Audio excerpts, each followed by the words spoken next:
You're listening to Ready, Set, Go Real Estate Investing Podcast, presented by Brandon Elliott. This show will be going over all aspects of real estate investing and is intended to educate, motivate, and prepare you to take action on your first or next real estate investment. For more information, please visit BrandonElliottInvestments.com. Thank you for listening and enjoy.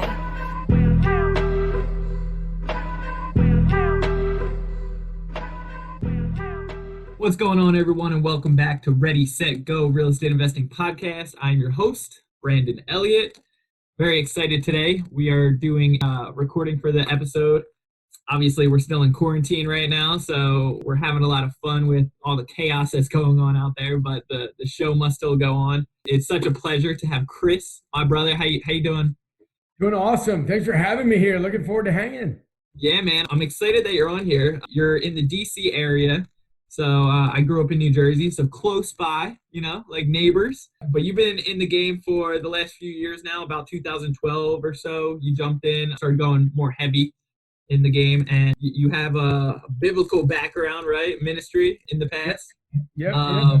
So I love that aspect. What I want to talk to you about today is basically referrals and basically dead leads, right? We all have systems in place within our real estate businesses, or any businesses in general, that potentially people might come your way and, it might not fit within your box, but then you're just kind of like shooing people off and you can't do anything with it. So how can we actually monetize these and either refer it to somebody else that specializes in that niche or whatever it may be to actually still make it a win-win situation, help and serve the other person that's looking for guidance in this area and still make a coin from it, right? But before we dive into all that stuff, for anybody out there that doesn't know exactly who you are, do you mind just diving into who you are, where you're from, like what you're about?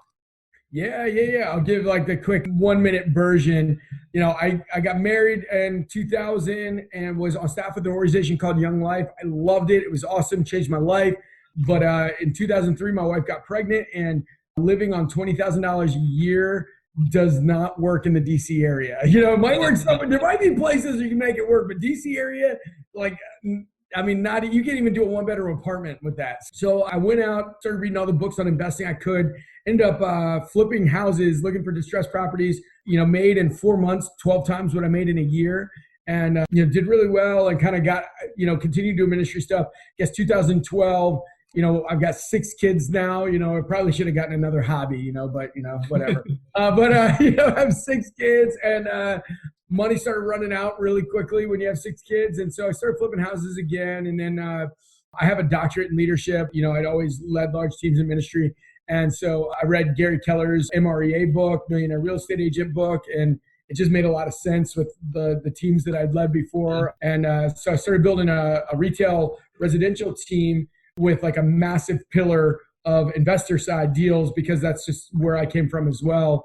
And, really have worked out something where we've been able to mesh the two sides in a really, really high level. I think that's where retail is going, more like that. And I think that the whole future of real estate is going to have more of a mesh between the retail and the investor side of the business.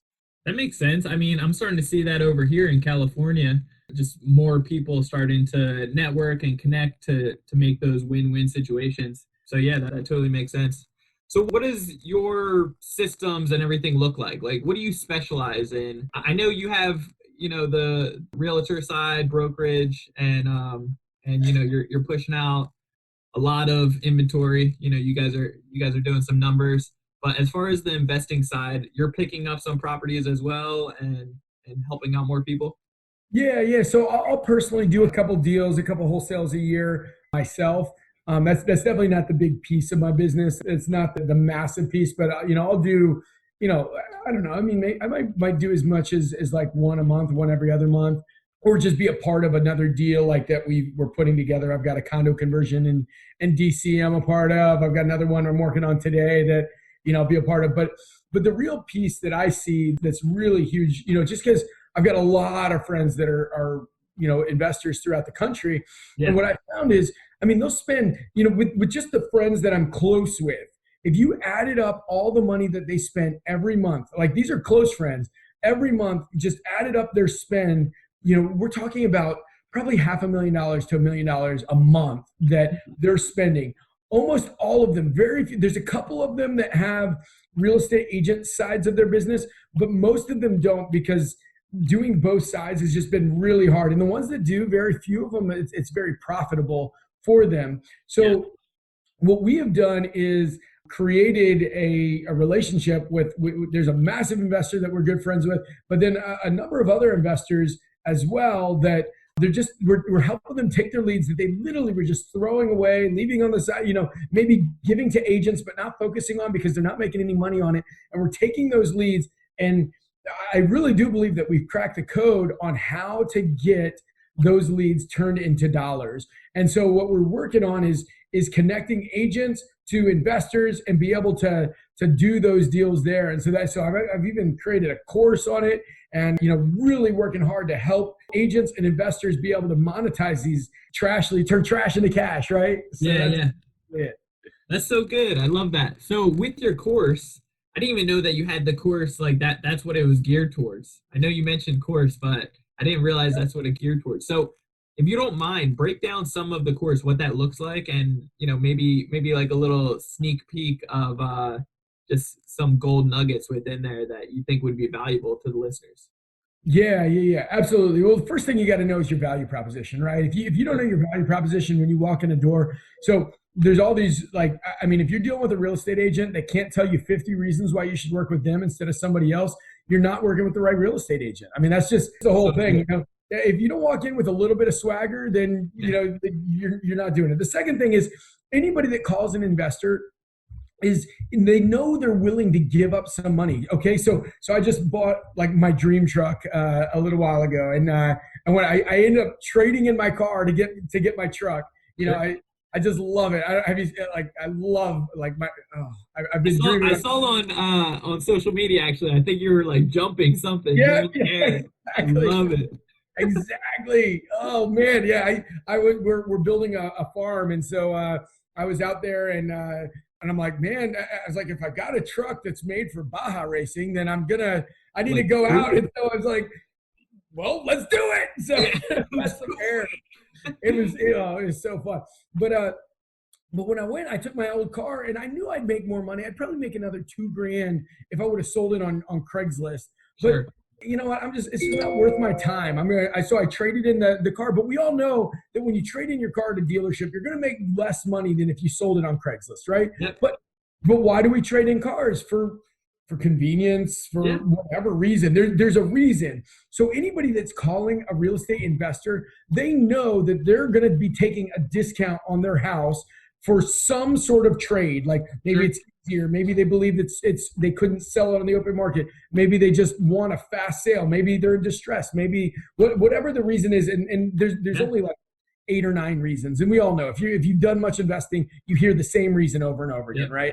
So bottom line is, you find out what their reason is, you go in and you solve their problem. The people that make the most money in the world, they solve problems. So you got to know what your value proposition is. You gotta own the first call, right? You gotta on the call, you need to find out a couple things. You need to find out when they looking to sell, why they're looking to sell. You need to find out how much they owe on the property, how much they want for the property, and then you can craft your offer for them. Because if you go in as a real estate agent, they know their brother's uncle who cuts hair is also a real estate agent, right? You're not going to win that deal at all. Yeah. But here's the crazy thing. They want something easy. So if you walk in as a problem solver and you're able to tell them what you can do, let's say they want $200,000 for the house. It's worth maybe ARV is $275. It needs $25K worth of work. After paying agent fees or whatever, it's too slim for a wholesale deal or a fix and flip, right? Sure. But I say, okay, $200,000. If you want $200,000, I could sell it as is for, I don't know, $245. I could sell it as is, and I could put in a commission there of 7%, because I don't talk to them about commission. I just talk to them about the net that they're going to make, which is what they want. And honestly, oftentimes they make more than the net. And so I'm able, my average commission in my area is 4.2%. We're averaging more than 6% because we're just solving problems, and that's it. we're talking to them the same way an investor would talk to them. And so, but we haven't gone in and offered them an offer that's, $100,000 below what they want. So we haven't broken their trust and then said, oh, well, you don't want to do that, then let me list your house. Because that doesn't work either, because you've already lost them at that point. You have to walk through it. So anyway, I'm kind of jumping a little bit, but I hope that it kind of explains a little bit of what we're teaching in the class and how we're teaching to do that. And also why there's a better 1-2 punch with, instead of you going in and offering your price, when you know that it's not going to work, you get an agent, you get the agent that understands it to come in, because then they haven't felt like they've gotten that gut punch where you've offered something way below what they can take, what they're willing to take, whatever it is, you pre-qualified it out already. Of course. Yeah. I mean, it's all about asking those qualifying questions and then just setting it up for success to be able to solve their problems. It's so good. I'm glad that you brought that up. So how are you getting these leads? So, most of them come from, we've got a handful of investors that we work with, one really big one, and then a handful of other ones, and they'll send over the leads to us, and then we close them. They've pre-qualified that there's not a deal there. Maybe it's a short sale. Maybe it's, maybe there's just no meat on the bone. Maybe it's whatever it is, they'll just send it over, because it's not worth their time to go try to close it when they already know. I mean, let's say somebody brings in, what we see is, if somebody brings in 20 leads a month, probably 10 of them, let's just say 10 of them are just tire kickers that you call and they don't really want to sell, right?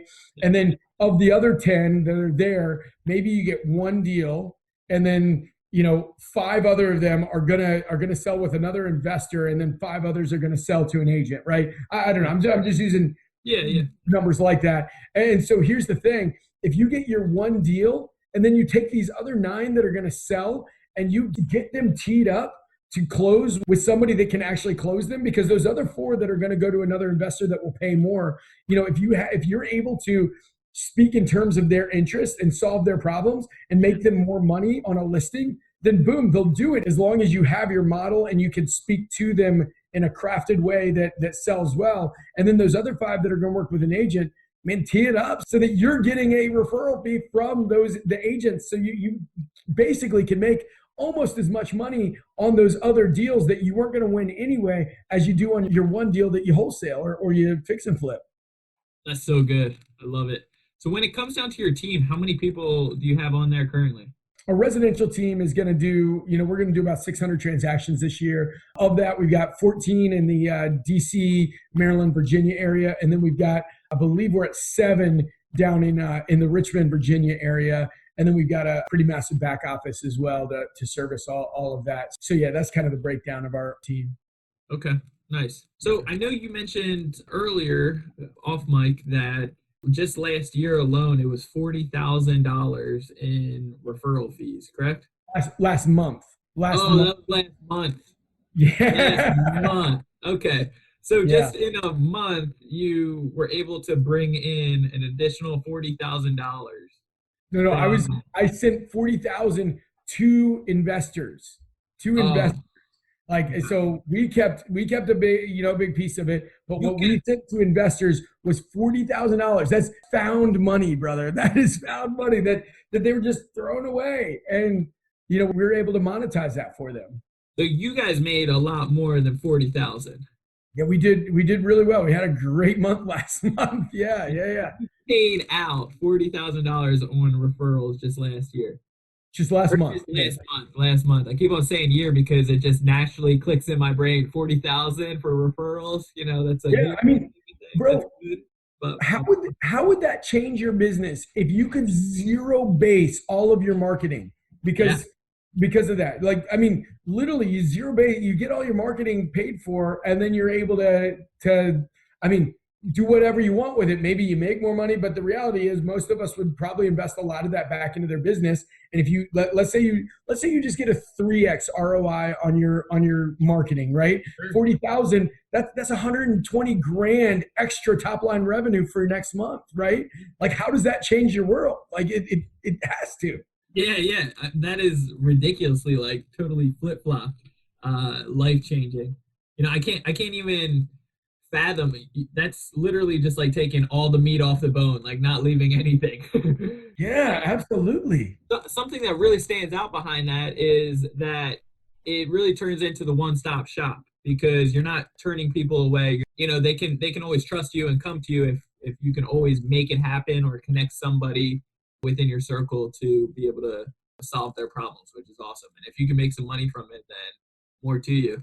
So let's talk about that and how the hell you're able to set up systems to be able to get an additional 40,000 just to investors last month.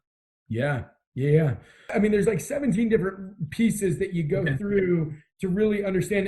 And part of it, it's not only just how do you talk to these type of people or close these type of leads. Part of it is there are some things you've got to do to be a really good salesperson. So like I talked about the value proposition before. One of the things there, like step one is has nothing to do just with this piece. Step one is write down 50 reasons why somebody would have to be a total idiot not to work with you. Right. Yeah. Like, and here's the deal. So the name of my podcast, the name of my Facebook group is Uncommon Real Estate. Right. And I think most people are common. And that's the deal. Most people are common, and common people do common things, right? Well, this is what common would be. Oh, I got 5 reasons. I got 10 reasons. Well, I asked for 50 reasons, okay? Like I want 50 reasons why. And after about 20 reasons, you're gonna have to start racking your brain and have to think. But to get to 50, once you get to 50, you start to believe your own press, right? And then when you walk in, you're going to walk with swagger. Your chin's going to be up. Your chest's going to be puffed out. You rip open your chest. You're going to see a heart of a lion in there, and you're going to win, right? Because people want to walk with winners. Nobody wants to walk with a loser. You walk in, and this is whether you're buying a house, whether you're wholesaling a house, whether you're fixing, flipping, whether you're an agent, regardless, when you walk in knowing that like in the core of your being, and your cells permeate the fact that you believe that they would be an idiot to work with anybody other than you, that just changes the game. You walk in with an act like you are walking in and like expecting to win. So that's you're prepping yourself for your mindset. So you are like no hold bars. You are gonna win, and you're gonna take that. Exactly. My brother-in-law played soccer for Messiah College, and they won 12, he was the captain of the team his senior year. They won 12 out of 14 years. They won the national championship. And one of their things is we walk like champions, like just straight up. They expected to win when they stepped on the field. And bottom line is when you walk into an appointment, you should expect to win. So like understanding that winning in this, one, it's scripting, one, it's framing it well. If you show up, as an agent and you pull out your listing presentation, you've lost. You need to show up and you've already done your pre-qual. You know what they want. You crafted a solution, because the people that make the most money are the people that solve other people's problems. And you do that, but you walk in as a good salesperson, being able to hear what they want and diagnose it. And here's a good example. So I played rugby in college. I jacked up my shoulders. I've had 3 shoulder surgeries here, 1 shoulder surgery here. I tell this story all the time. I hurt my shoulder a few months ago, and I went into the doctor, and he does all these things. He's like, does this hurt? Does this hurt? Does this hurt? No. And then he does this thing called the crank test, and literally puts his arm underneath my armpit and then just cranks on it. And like I squealed like my little 3-year-old daughter, and I just squealed. And he's like, so I guess that hurts. And I'm like, yeah. And so then he does it again. He just does it again. And the crazy thing is that's what our job is here, is to find the pain. Yeah. Because if somebody is selling, there's some sort of pain that's requiring them to sell to an investor. You find the pain, and then the doctor pushed on it. And then what did he do? He pushed on it again. So he was there, and then he was able to write the prescription. And so that's what we do as salespeople. We find the pain, we push on it, we talk about it, then we talk about it a little bit more so they're feeling a little uncomfortable in their current situation, and then you give them the prescription. You say, this is how I'm going to solve your problem. And then they say, where do I sign? And it's no longer about, a 6% commission, because you're not a real estate agent. You're somebody there solving their problem, and that's why we're able to win and help the investors make a lot more money, help us make more money, and a win-win for everybody. I feel like I'm doing too much talking. Sorry. No, I love it. It's so good that I needed to hear all that to really be able to dive into it more. when it comes down to the problems, I'm sure you guys are getting a ton of right around the same type of problems, but there's still probably a good amount of categories. What type of problems are you hearing the most? Yeah. So here's one. Oh, my house is too much of a, it's in too much disrepair for me to sell on the open market, right? Yeah. That's an easy one. And then, here's the deal. Stories sell, right? Like we have stories, and anybody in our network, we have our script and we have our stories, and anybody in our network, my stories become their stories. So you just tell the stories of houses that were just like this one, and we put it on the market, and we work our program, and within 5 days, under contract, full price offer, or more than a full price offer, and we work through it with the financing side, basically answering all their objections there. So that's one of them. I don't want people walking through my house, so we get the finance, we get the just like a wholesaler would do. You create your open house times where people can come in during set periods of time. I don't want to put it on the market because, I'm friends with realtors, and it would hurt their feelings if I did. My father's an agent, my whatever's an agent. So, we talk about our model, our program, heck, I sold a girl's house last year whose dad was an agent, so that's one of them. All the same things that you hear when you walk in houses. You hear all the same objections. So we have basically the answer to all of the different objections, and what's coming, right? Like, they all have the same objection. Sure. So yeah. Same objections that any investor. Yeah, of course. That makes sense. So when it comes down to some problems, some objections that you're coming across, have you found yourself in one of those situations like the average person that you just don't know how to solve that problem, or, how you can get creative to come up with a solution? No, there's a solution to every problem, that's the whole thing is the second you're not a problem solver, the second you're not thinking like that, you're being like everybody else. And why do they need you? And I'm just going to be straight up. If you're not solving somebody's problem, you don't deserve to get paid for it. Like, that's just it. That's so good. So yeah, that's my take is like, so for the agents that I'm teaching and coaching on our team, and one of the things that we do is do our case studies of deals that we didn't get. And then we just say, and I would say this is great for investors as well as agents, as well as anybody in sales.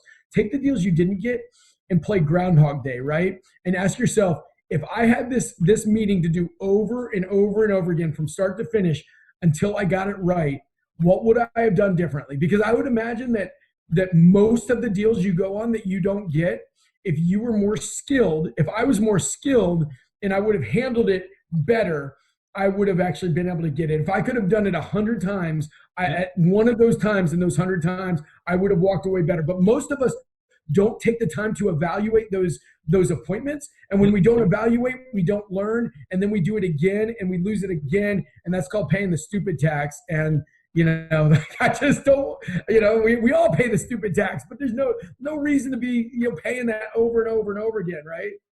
No, that's so true. Yeah, man. I've paid the stupid tax a few times, and one of these times we're going to learn, right? But so let's talk about the course just for a hot second. What inspired you to actually create the course, and how long have you had it now? Yes, so it's fairly new. One of the masterminds that I'm in, a bunch of these guys, we were all down in Mexico together, and we're talking, and almost all of them are mainly on the investor side and of the business. And I was just sharing what I was doing, and I realized, more at that point, because a lot of these guys are doing this at a very, very high level on the investor side. I realized it wasn't just my area, but it's everywhere where investors are just throwing away their dead leads, that everybody's tried it. They've almost all of them had tried opening up their own brokerage, tried opening up their own team, tried giving it to top 2 producing agents, tried a lot of things and not made any money on it. And so they say, it's just not worth my time. And then they throw them away. And I was like, dang, we've got something really special here that we're doing. And so I'm like, man, we could teach people, we could coach people, we could help people do this at a much higher level, and figure out a way that I can monetize it, they can monetize it. And also for agents, as I'm seeing, I said, this is where I think we're going. You see like Zillow and like open, like there's all these iBuyer programs. And so what the iBuyer programs are trying to do is merge the investor and the agent world a lot more so that comes together. So I just feel like that is the future of real estate, is this merging of the investors. So that one investor that I talked about, the bigger one that we have the best relationship with there. I mean, honestly, our businesses are not combined, but we basically are business partners. I've helped make them a lot of money, and they've also helped make me a lot of money. And so the health of both of our businesses, has grown tremendously because of that relationship. And so I just think that there's so much value in being in relationship with people that can help monetize each other's businesses. Yeah, that's so good. So with your course, where can people find more information about it? My website, chriscraddock.com, just my name, chriscraddock.com. And, there's a place to sign up for that. I've also got a millionaire reading list, because one of my favorite things to do in the world is teach. Like I said, I've got a doctorate in leadership. Helping other people succeed is one of my favorite things. I love Zig Ziglar. You can have everything you want in life if you help enough other people get what they want in life. Yep. And so serving, teaching, leading is like literally a passion of mine that I just love. So my website, chriscraddock.com, our Facebook group, Uncommon Real Estate, that's where, easiest way to interact with me and our crew and our world. Yeah, that's what it's about. I love it. Any other way that people can get a hold of you? Yeah, Instagram, Craddock, CRADDROCK, gotta love old high school nickname. And so that, friend me on Facebook, whatever, so yeah, happy to help and serve. My real estate team really started December 2014, and in 5 years we grew to well over, about 120 million. And I think one of the main reasons is just because of relationships. I think every leveling up I've ever had in my life has coincided with new friendships and relationships that have helped me think bigger and different. So yeah, I also believe your net worth is equal to your network. So I'm happy to continue to networking and growing and building friendships and relationships with other high level people. Love it. So what does your future look like? Like what kind of goals does Chris have moving in the future? Yeah. I just would love to get more into the teaching, coaching role as well. I love helping people succeed. And then our team, I just want our team to continue to grow and have our footprint expand. We've got one expansion team. We're looking at just other markets as well. How do we continue to expand? So those are some of the things there, and just continuing to kind of help mesh and merge the investor and the agent world. I think I think that's the future of real estate. And, I want to be a few steps ahead so that, especially right now with the coronavirus and the recession coming, I think there's a massive transfer of wealth coming. And I just want to be on the right side of that. Yeah. It's a good point, which leads to my final question. With everything going on right now in the world, all the craziness out there, what do you believe the future will actually hold? And what would you recommend to the newer investors out there that are getting started, trying to get their feet wet, or just build their systems a little bit better so they can take advantage of the opportunities out there just like you have? Yeah. So the first thing I would say is this, and it may sound like I'm not answering your question, but I want to 100%. So I want to kind of explain what I'm saying real quick is our relationships are one of the biggest assets that we have. So what I would say for the newer investors is find people that are ahead of you and spend time with them, because by spending time with them, you're going to learn to think like they think. And you're going to learn to think in a different way. So your business will always grow to the extent that you grow. And the reason why you are going to get caught with a glass ceiling is because you're not growing fast enough. And the best way to grow is not just to do what successful people do, but learning to think like successful people think. Because it's just going to change your whole world. And so what I have almost like a personal board of directors in my own life, people that are good at, just because you're good at being a dad doesn't mean you're an awesome businessman. And just because you're an awesome businessman doesn't mean you're good at being a dad. And, the cool thing that we have is we get to choose our profits, the profits that we have in our life. And so find people that are ahead of you and start learning to think like they think, interact with them, ask them questions, just sit at their feet and be humble and learn from them. So that's what I would say is the number one thing. And it may sound like I'm not answering the question by giving a 1, 2, 3 step in real estate, but I promise you that right there is where wisdom is found. And if you seek out wisdom, I promise you, it's going to pay you way more than any 1 or 2 wholesale deals or fix and flip deals ever will. And just learn wisdom, learn to think like these people that are way ahead of you think. I promise you, that is the biggest payoff you're ever going to have. Yeah, I mean, it is. It's all gold nuggets right there, because at the end of the day, your network, just networking with people, it does end up coming down to, just giving you more opportunities at the end of the day. So it does put everything else, all the other chaos out there, it all aligns itself to solve your problems at the end of the day, which is awesome. So very good, brother. Well, I appreciate your time so much. I really do. Anybody out there that is interested in Chris's course, you definitely want to reach out to this man, connect with him, check him out on Instagram, Facebook, and reach out to him. If you haven't already, make sure you go hit that subscribe button for Ready, Set, Go Real Estate Investing Podcast and leave a review. Let me know what you guys think. You guys can also reach out to me at BrandonElliottInvestments.com. Instagram, it's Brandon Elliott Investments, and then Facebook.com/Brandon Elliott Investor or Facebook.com/Brandon Elliott REI. So we will see you on the next one. Appreciate you guys all for tuning in. And Chris, you're the man, brother. Appreciate you. Thanks, bro. This has been another episode of Ready, Set, Go Real Estate Investing Podcast, brought to you by Brandon Elliott. For more information, please visit BrandonElliottInvestments.com. Also, please don't forget to like, share, and leave a comment below. Thanks again for joining. Until next time, God bless.